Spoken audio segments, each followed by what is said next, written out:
Prosperity versus joyful service. പണ്ട് ഇയ്യോബിന്റെ അടുത്ത് സാത്താൻ ഇയ്യോബിന്റെ കാര്യം പറഞ്ഞുകൊണ്ട് സാത്താൻ എന്ത് ചെയ്തു? ദൈവസന്നിധിയിൽ ചെന്നു. ദൈവത്തിനടുത്ത് അവിടെ ചെന്നപ്പോഴത്തേക്ക് സാത്താനോട് കർത്താവ് ചോദിച്ചു, നീ എവിടെ കൂടാടി സഞ്ചരിച്ചിട്ട് വന്നത്? എന്റെ ദാസനായ ഇയ്യോബിനെ നീ കണ്ടോ? അവനെ പോലെ നേരുള്ളവനും നിഷ്കളങ്കനും ദോഷം വിട്ടകലുന്നവനും വേറെ ഇല്ലല്ലോ. ശരിയാ, കർത്താവ് ദൈവം തന്നെ പറഞ്ഞ സാക്ഷ്യമാണ്. ഉടനെ സാത്താൻ പറഞ്ഞു, അതെങ്ങനെയാ? അത് നീ അവന് ചുറ്റും വേലി കെട്ടി, അവന് യാതൊരു രീതിയിലുള്ള പ്രയാസവും ഇല്ല, നീ അവനെല്ലാം കൊടുത്തു. എല്ലാം ഉണ്ടെങ്കിൽ പിന്നെ അവൻ നിന്നെ അല്ലാതെ പിന്നെ ആരെയാ സേവിക്കുന്നത്? Because you gave him everything, he is serving you. ഇല്ലേ? എല്ലാം കൊടുത്തത് കൊണ്ട് അവൻ നിന്നെ സേവിക്കുന്നു. ഉടനെ കർത്താവ് എന്ത് പറഞ്ഞത്? എന്നൊരു കാര്യം ചെയ്യും, നീ അതെല്ലാം എടുത്തു. ഞാൻ കൊടുത്തത് കൊണ്ടാണ് സേവിക്കുന്നതെന്നാണല്ലോ നീ പറയുന്നത്. അങ്ങനൊന്നുമല്ല, അവനുണ്ടെങ്കിലും ഇല്ലെങ്കിലും എന്നെ സേവിക്കും. കർത്താവിന് നല്ലൊരു കോൺഫിഡൻസ്. അപ്പൊ അതുകൊണ്ട് കർത്താവ് പറഞ്ഞു, നീ ഇതെല്ലാം എടുത്തു നോക്ക്, ഒരു ടെസ്റ്റ്. ആ ടെസ്റ്റ് ചെയ്തു. സാത്താൻ ഓരോന്നോരോന്നായിട്ട് എടുത്തു. അവന്റെ വസ്തുക്കൾ എടുത്തു, മക്കളെ എടുത്തു, ശരീരത്തെ ദണ്ഡിപ്പിക്കുവാൻ തുടങ്ങി. എന്നിട്ടും അവൻ എന്ത് ചെയ്തില്ല? അവന്റെ ഇന്റഗ്രിറ്റി വിട്ടുകളഞ്ഞില്ല. അവന്റെ ഭാര്യ പറഞ്ഞു, എന്തുവാ ഇത്? നിന്റെ ഭക്തി വിട്ടുകളഞ്ഞു, നീ പോയി ചാക്, അല്ലേ? നീ ചാക്. അവൻ ചോദിക്കും, നീ എന്തൊരു പൊട്ടി പറയുന്നത് പോലെ സംസാരിക്കുന്ന പോലെ സംസാരിക്കും. ഞാൻ ചിന്തിച്ച് ചിന്തിച്ചു, ഇതിനകത്ത് തന്നെ ഏത് സ്ത്രീയാണെങ്കിലും അങ്ങനെയൊക്കെ പറയത്തുള്ളൂ. എന്നു ചോദിച്ചു കഴിഞ്ഞാൽ ഈ സങ്കടം കൊണ്ടല്ലേ പറയുന്നത്, അത് മറ്റൊന്നും കൊണ്ടല്ലോ. ഈ ഭർത്താവിന്റെ ഈ ദുരിതമെല്ലാം കണ്ടിട്ടുള്ള സങ്കടം കൊണ്ട് അവൾ പറയുക, എന്തുവാ, എന്തിനാ ഇനി ഈ ഭക്തിയും പിടിച്ചുകൊണ്ടിരിക്കുന്നത്? ഇത് കളഞ്ഞു വെച്ച് നിനക്ക് പോയി ചാകരുതോ? അപ്പൊ ഇതിനകത്ത് പൊട്ടി പറയുന്ന ഫൂളിഷ് സേയിങ് ആകുന്നതിനെന്നറിയാമോ? ഇവൾ പറയുന്നത് ഇത് കളഞ്ഞേച്ച് നീ പോയി രക്ഷപ്പെടാനല്ല പറയുന്നത്. അങ്ങനെ പിന്നെ അതിനകത്തൊരു ഫൂളിഷ്നെസ് ഇല്ല. ഇത് കളഞ്ഞാലും പിന്നെയും എന്താ രക്ഷയില്ലെങ്കിൽ പിന്നെ അതെന്തുവാ? അത് ഫൂളിഷ്നെസ് അല്ലേ? You understand? അപ്പൊ അതിനകത്ത് ഫൂളിഷ്നെസ് എന്ന് പറയുന്നത് അവൾ അങ്ങനെ പറഞ്ഞല്ല, അവളുടെ ഹൃദയത്തിന്റെ വേദന കൊണ്ട് പറഞ്ഞതാണ്. ഹൃദയത്തിന്റെ വേദന കൊണ്ട്. പക്ഷേ ഇത് കളഞ്ഞിട്ട് രക്ഷപ്പെടാൻ മാർഗം ഉണ്ടെങ്കിൽ പിന്നെ അത് പറഞ്ഞു കൊടുക്കുകയാണെങ്കിൽ ബുദ്ധി എന്താണ്? ദൈവത്തെ വിട്ടേച്ച് ഇത് ചെയ്യുന്നതാണ് എന്ന് പറയുകയാണെങ്കിൽ പിന്നെ ഒരു ബുദ്ധിയുണ്ട്. പക്ഷെ ഇതിനകത്തതില്ല, ബുദ്ധിയില്ല, ഇല്ലേ? അപ്പോൾ ഇതെല്ലാം സംഭവിച്ചിട്ടും ഇയ്യോബ് എന്ത് ചെയ്തു? പൂർണ്ണമായിട്ടും കർത്താവിനെ പിൻപറ്റി. ഇതേ സാത്താൻ നമ്മുടെ മലങ്കരയിലെ ഈ ക്രിസ്ത്യാനികളുണ്ടല്ലോ, മലങ്കരയിലെ ഉണർവുകാരായ ബന്ധുക്കോസുകാരും ബ്രദറുകാരും ഒക്കെയുള്ള ഈ മലങ്കരയിലൂടെ ഒന്ന് ഊടാടി സഞ്ചരിച്ചേച്ച് സ്വർഗത്തിൽ ചെന്നു. ഇതൊരു കഥയാണ്, ഒരു ഇമാജിനേഷനാണ്. അവിടെ ചെന്ന് കഴിഞ്ഞപ്പോൾ ദൈവം ചോദിച്ചു, നീ എവിടെ ഊടാടി സഞ്ചരിച്ചത്? മലങ്കരയിലെ ബന്ധുക്കോസുകാരും ബ്രദറുകാരും ഒക്കെ ഉണ്ടല്ലോ, അവരെയൊക്കെ നീ കണ്ടിട്ടുണ്ടോ? അവര് എന്നെ എന്തുമാത്രം ആദരവോടെ സേവിക്കുന്നുണ്ട്.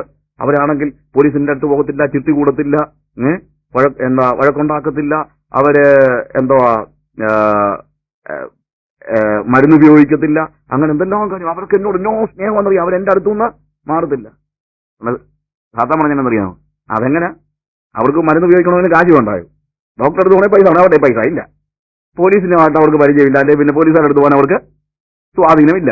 അവർക്ക് വേണ്ടത്ര പൈസ ഇല്ല, സ്വാധീനമില്ല. പിന്നെ അവര് നിന്റെ പുറകെ നടക്കില്ലാതെ വേറെ എന്തോ അഗതി ഇതെല്ലാം ഉണ്ടെങ്കിൽ അവന്മാർ ഇതെല്ലാം ഇട്ടേച്ച് പോകും. നേരെ യോബിന്റെ കാര്യത്തിൽ പറഞ്ഞ എന്താണോ അതിന്റെ നേരെ വിപരീതമായിട്ട് പറഞ്ഞു. അപ്പൊ സാത്താൻ ഞങ്ങളൊന്നുമല്ല, അവർക്ക് വളരെ നല്ല ആൾക്കാരാണ്. അതുകൊണ്ട് നീ ഒരു കാര്യം ചെയ്യും, ഇവർക്ക് ഇതെല്ലാം ഒന്ന് കൊടുത്തു നോക്ക്. കൊടുത്താലും അതെല്ലാം ഉണ്ടെങ്കിലും അവര് എന്നെ തന്നെ സേവിക്കും. സാത്താൻ നമുക്ക് കാശ് തന്നു, നമ്മുടെ പിള്ളേർക്ക് വിദ്യാഭ്യാസം കൊടുത്തു, അവരെല്ലാരും നല്ല കഴിവുള്ളവരായി തീർന്നു. ഡോക്ടേഴ്സായി, എഞ്ചിനീയേഴ്സായി, MBA-ക്കാരായി, മറ്റുള്ള ആളുകളായി, ഓരോന്നോരോന്നായി, ഇൻഫ്ലുവൻസ് ഉണ്ടായി, രാഷ്ട്രീയക്കാർ നമ്മുടെ പുറകെ വരാൻ തുടങ്ങി. അപ്പൊ ഇപ്പൊ എന്താണെന്നറിയാമോ? എല്ലാം നമുക്ക് കിട്ടിക്കഴിഞ്ഞപ്പോൾ ഇപ്പൊ നമുക്ക് ആരെ വേണ്ട? ദൈവത്തെ വേണ്ട, ഇല്ലേ? എല്ലാം കിട്ടിക്കഴിഞ്ഞപ്പോൾ. അപ്പൊ ഇയ്യോബിന്റെ കാര്യത്തിൽ ദൈവം വിജയിച്ചെങ്കിലും നമ്മുടെ കാര്യത്തിൽ ദൈവത്തിന്റെ ആ ഒരു കോൺഫിഡൻസ് നഷ്ടപ്പെട്ടു എന്ന് എനിക്കൊരു സംശയം, ഇല്ലേ? ഇയ്യോബിന്റെ കാര്യത്തിൽ. കാര്യം നമുക്ക് ഈ കാര്യങ്ങൾ കിട്ടിക്കഴിഞ്ഞപ്പോഴത്തേക്ക് ജോയ്ഫുള്ളി സെർവിങ്, ഹൃദയത്തിന്റെ സന്തോഷത്തോടുകൂടെ ഉന്മേഷത്തോടുകൂടെ കർത്താവിനെ സേവിക്കുന്ന കാര്യം നമ്മൾ മറന്നുപോയി. Because we have everything, we have all the comfort, we have money, we have influence. ഇന്നത്തെ പ്രശ്നം എന്താണെന്നറിയാമോ? ഞാൻ ഇന്നലെ പറഞ്ഞില്ല, എന്തെങ്കിലും ഒരു പ്രശ്നം ഉണ്ടായിക്കഴിഞ്ഞാൽ നമുക്ക് അത് ഹാൻഡിൽ ചെയ്യാൻ നമുക്ക് കപ്പാസിറ്റി ഉണ്ട്, നമുക്ക് സ്വാധീനമുണ്ട്, നമുക്ക് പണമുണ്ട്, നമുക്ക് ടെക്നിക്കൽ നോഹവ് ഉണ്ട്. So what we do it by our self. നമ്മൾ കാര്യങ്ങൾ തനിയെ ചെയ്യുന്നു. We are not depending upon. ഞാനിത് കാര്യങ്ങളെ കുറിച്ചുള്ള ആൾ പറഞ്ഞപ്പോഴത്തേക്ക് പറഞ്ഞു, ബ്രദറെ അന്ന് നമുക്കൊന്നും ഇല്ലായിരുന്നു, ഇന്ന് ഉണ്ട്, ഉള്ള ഉപയോഗിക്കണ്ടേ? അപ്പൊ ഞാൻ ചോദിക്കുന്നത്, ഒന്നും ഇല്ലാഞ്ഞത് കൊണ്ട് അന്ന് ദൈവത്തെ സേവിച്ചു, നമ്മുടെ ഗതികേട് കൊണ്ട്, നമ്മുടെ പിതാക്കന്മാരൊക്കെ. ഇപ്പൊ നമുക്കെല്ലാം ഉള്ളപ്പോൾ നമ്മുടെ ഗതികേടെല്ലാം മാറി, ഇനിയിപ്പോ ദൈവത്തെ സേവിച്ചില്ലെങ്കിലും കുഴപ്പമില്ലെന്നാണ് എൻ്റെ അർത്ഥം. What is it? What is it? This is exactly what God says. നിന്റെ സകല വസ്തുക്കളുടെയും സമൃദ്ധി ഹേതുവായിട്ട് നിന്റെ ദൈവമായ യഹോവയെ നീ ഉന്മേഷത്തോടും നല്ല ഹൃദയ സന്തോഷത്തോടും കൂടെ സേവിക്കായിക കൊണ്ട്. പ്രിയമുള്ളവരെ, വേദപുസ്തകത്തിൽ പറഞ്ഞിരിക്കുന്ന അനുഗ്രഹങ്ങൾ നമുക്കുള്ളതാണെന്ന് പറയുന്ന ആളുകൾ വേദപുസ്തകത്തിൽ പറഞ്ഞിരിക്കുന്ന ശാപങ്ങൾ നമുക്കുള്ളതാണെന്ന് പറയാൻ മറക്കരുത്. അനുഗ്രഹമെല്ലാം വാങ്ങിച്ചു, ഒരു പ്രശ്നമില്ല. പക്ഷേ വേദപുസ്തകത്തിൽ പറഞ്ഞിരിക്കുന്ന അനുഗ്രഹങ്ങൾ നമുക്കുള്ളതാണെങ്കിൽ ശാപങ്ങളും അതുപോലെ തന്നെ നമുക്കുള്ളതാണെന്നുള്ളത് മറന്നു പോകരുത്. അവന്റെ കൽപ്പനകളെ പ്രമാണിച്ച് നടന്നാൽ അനുഗ്രഹിക്കപ്പെടുന്നു, പ്രമാണിച്ച് നടന്നില്ലെങ്കിൽ നാം ശപിക്കപ്പെടുന്നു. നമുക്കിന്ന് പറ്റിയിരിക്കുന്ന ഏറ്റവും വലിയ പ്രശ്നം പൂർണ്ണ ഹൃദയത്തോടെ അല്ലെങ്കിൽ ഉന്മേഷത്തോടുകൂടെ, ഹൃദയ സന്തോഷത്തോടുകൂടെ we forgot to serve the Lord joyfully. ഹൃദയത്തിന്റെ അകത്തു നിന്നുള്ള സന്തോഷത്തോടുകൂടെ, ഉന്മേഷത്തോടുകൂടി. ആരെങ്കിലുമോ അല്ലെങ്കിൽ എന്തെങ്കിലുമോ ചിന്തകൾ നമ്മളെ സ്റ്റിമുലേറ്റ് ചെയ്യാതെ, it's difficult for us to worship the Lord. It is difficult for us to read the Bible. It is difficult for us to meditate the scriptures. It is difficult for us to sing. It is difficult for us to sit in the presence of the Lord. We have many other things to do. ഓരോരോ കാര്യങ്ങൾ വന്നു നമ്മൾ എന്താണെന്ന് അറിയാമോ? നമ്മൾ അതിനകത്ത് നമ്മുടെ delight അതിലേക്ക് മാറിപ്പോകും. പണ്ടൊരു വല്യമ്മയുടെ സ്റ്റോറി ഞാനിങ്ങനെ കേട്ടിട്ടുണ്ട്. ഈ വല്യമ്മച്ചിക്ക് പാസ്റ്റർ വീട്ടിൽ വരുമ്പോഴത്തേക്ക് ഒരു പ്രശ്നം. പാസ്റ്റർക്ക് കാപ്പി കൊടുക്കാനായിട്ട് പാല് വാങ്ങിക്കാൻ മാർഗമൊന്നുമില്ല. അപ്പൊ എന്നും കട്ടൻ കാപ്പിയാണ് കൊടുക്കുന്നുണ്ട്.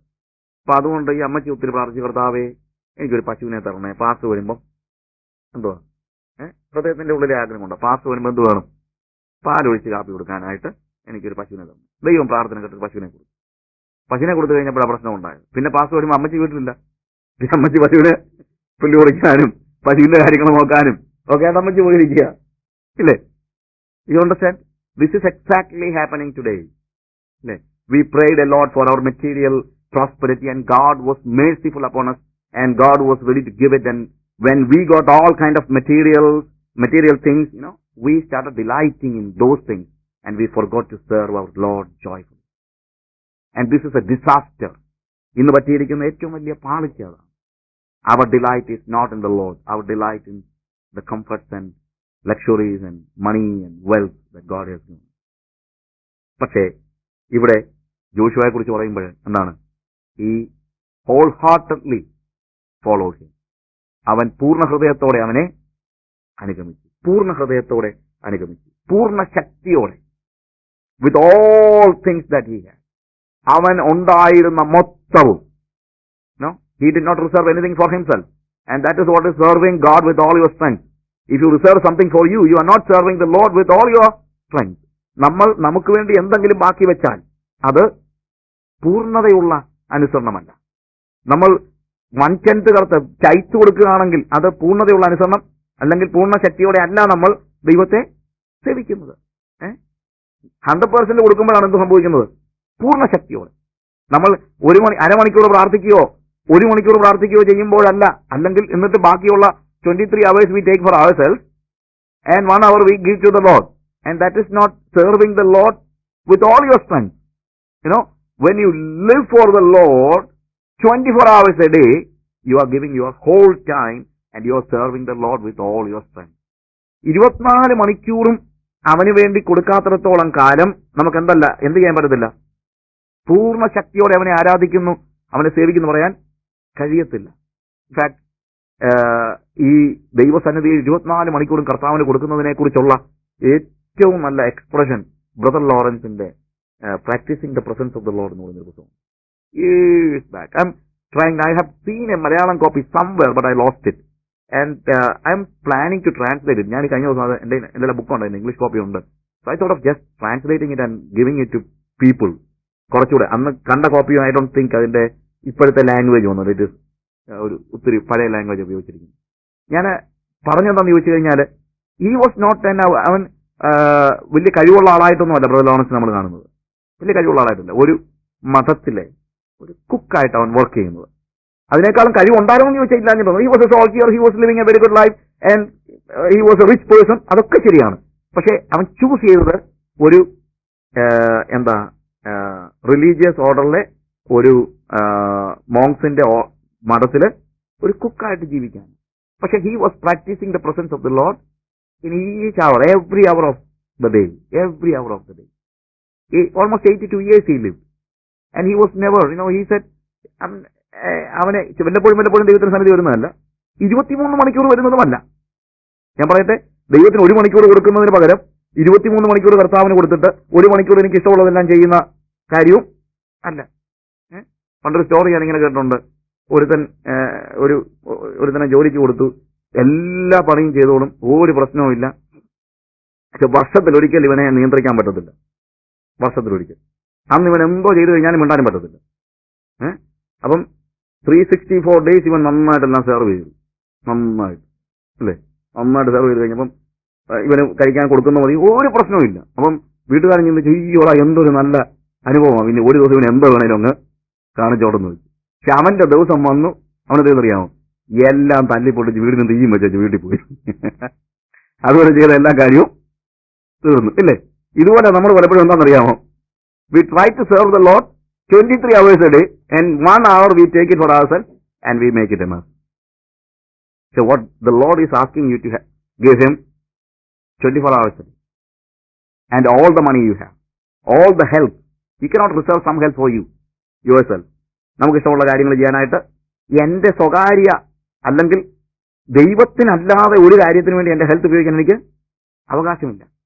ദൈവത്തിന് വേണ്ടി അല്ലാതെ ഒരു പണം എനിക്ക് ഉപയോഗിക്കാൻ അവകാശമില്ല. ദൈവത്തിന് വേണ്ടി അല്ലാതെ എന്റെ എന്തെങ്കിലും കഴിവുകൾ ഉപയോഗിക്കുവാൻ എനിക്ക് അവകാശമില്ല. It all should be using it for the furtherance of the kingdom of God. ദൈവത്തിനും ദൈവരാജ്യത്തിനും വേണ്ടി മാത്രം എന്റെ വാക്കുകൾ, എന്റെ ചിന്തകൾ, എന്റെ പ്രവൃത്തികൾ, എന്റെ സമയം. ഞാൻ ഒരു ദിവസം 10,000 സ്ത്രീകൾ 10,000 വാക്കുകൾ ഉപയോഗിക്കുന്നു. 10,000 തൊട്ട് 15,000 വാക്കുകൾ വരെ സ്ത്രീകൾ ഉപയോഗിക്കുമെന്നാണ് പറയുന്നത്. പുരുഷന്മാര് നോർമലി 5,000 തൊട്ട് 7,000 വാക്ക് വരെ ഉപയോഗിക്കുമെന്നാണ് പറയുന്നത്. പുരുഷന്മാർ നോർമലി 5,000 തൊട്ട് 7,000 വാക്കുകൾ വരെ ഉപയോഗിക്കുമ്പോൾ സ്ത്രീകൾ എത്ര ഉപയോഗിക്കും? 10,000 തൊട്ട് 15,000 വാക്ക് വരെ. അത് പറഞ്ഞില്ലെങ്കിൽ അവർക്ക് ഓർക്കാൻ പറ്റത്തില്ല. അത് പറഞ്ഞില്ലെങ്കിൽ റിസർവ് ചെയ്ത് നോക്കും. ഇതിനകത്തെ പ്രശ്നം. പിന്നെ ആരെങ്കിലും കാണുമ്പോൾ പറഞ്ഞേരേ പറ്റൂ. പക്ഷെ അതുകൊണ്ട് സ്ത്രീകൾ കൂടുതൽ ഓർക്കണം. എന്താണെന്നറിയാമോ, ഞങ്ങൾ 7,000 വാക്ക് വരെയൊക്കെ ശ്രദ്ധിച്ചാൽ മതി. നിങ്ങൾ 15,000 വാക്കും ആർക്ക് വേണ്ടി ഉപയോഗിക്കാൻ പറ്റുള്ളൂ?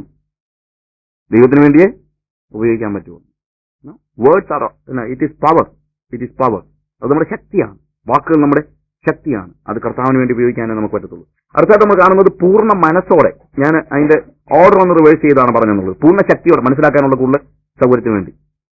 So when you serve your Lord with all your strength, you are not reserving anything for you, your money, your power, your words, your deeds, your health and wealth and talents and all the things that you have, everything, it belongs to Jesus. മുഴുവനും ദൈവത്തിന്. അപ്പോൾ മാത്രമേ നമ്മൾ പൂർണ്ണ ശക്തിയോടുകൂടി അവനെ സേവിക്കുന്നുള്ളൂ. പൂർണ്ണ മനസ്സോടെ എന്ന് ഇവിടെ ഉപയോഗിക്കുമ്പോൾ ഡീപ് തോട്ടിനെ കുറിച്ചാണ് പറയുന്നത്. ഡയനോയിയ, ഡീപ് തോട്ട്, ഏറ്റവും ആഴത്തിൽ. മൈൻഡ് എന്ന് പറയുമ്പോഴത്തേക്ക് നമ്മളുടെ ചിന്തകളുടെ ആഴത്തിൽ, വൊളീഷന്റെ ആഴത്തിൽ, ബുദ്ധിയുടെ ആഴത്തിൽ ഞാൻ ആരെ സേവിക്കും? യേശുവിനെ സേവിക്കും പൂർണ്ണ മനസ്സോടെ. ഇപ്പൊ പൂർണ്ണ ശക്തിയോടെ എന്ന് പറഞ്ഞാൽ മനസ്സിലായല്ലോ. പൂർണ്ണ മനസ്സോടെ. ഇവിടെ നമുക്ക് കർത്താവിനെ സേവിക്കുന്നതിനിടയ്ക്ക് ചോദ്യങ്ങളോ പറച്ചിലൊന്നുമില്ല. We have no confusion. There is no second thought. We just want to serve the Lord and that is serving the Lord with all your mind. If you have a second thought, രണ്ടാമതൊരു ചിന്ത ഉണ്ടെങ്കിൽ, രണ്ടാമത് ആലോചിക്കുകയാണെങ്കിൽ, നമ്മളെപ്പോഴും ഒരു decision എടുക്കുന്ന എപ്പോഴാണെന്നറിയാം? when two things are coming before